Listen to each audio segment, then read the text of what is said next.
Hi, hello. இப்ப ஒரு cup பச்சரிசி எடுத்துக்கிறேன். அது வந்து ஒரு 3, 4 மணி நேரம் ஊறட்டும். இப்ப வந்து ஒரு மிக்ஸியில வந்து அந்த பச்சரிசி 2 ஸ்பூனு சாப்பாடும் போட்டிருக்கேன். 1 பிஞ்ச் பேக்கிங் சோடா, 1 பிஞ்ச் சீரகம், 2 ஏலக்காய். இதையும் சேர்த்து நல்லா ஃபைனா அரைச்சு எடுத்துக்கோங்க. இப்ப வந்து நம்ம வந்து அதே கப்புல வந்து வெல்லத்த வந்து உருக்கி எடுக்க போறோம். அதே ஒரு கப்பு தண்ணிய ஊத்திட்டு, வெல்லம் சூடா உருக்கி எடுத்துட்டு, அந்த மாவு கூட மிக்ஸ் பண்ணி எடுத்துக்குங்க.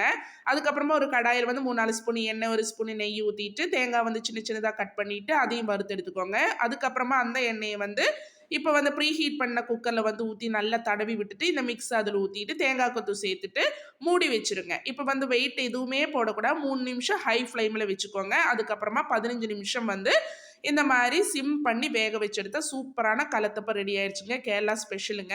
இதுல எப்படி லேயர் லேயரா வந்திருக்குன்னு பாருங்களேன். சூப்பரா இருக்குங்க. நீங்களும் தீபாவளிக்கு இதே மாரி செஞ்சு பாருங்க. கேரளா ஃபுட், ஹெல்த்தி ஃபுட் பிடிச்சிருந்தா என்னோட சேனல் சப்ஸ்கிரைப் பண்ணி வச்சுக்கோங்க. ஓகே, பாய்.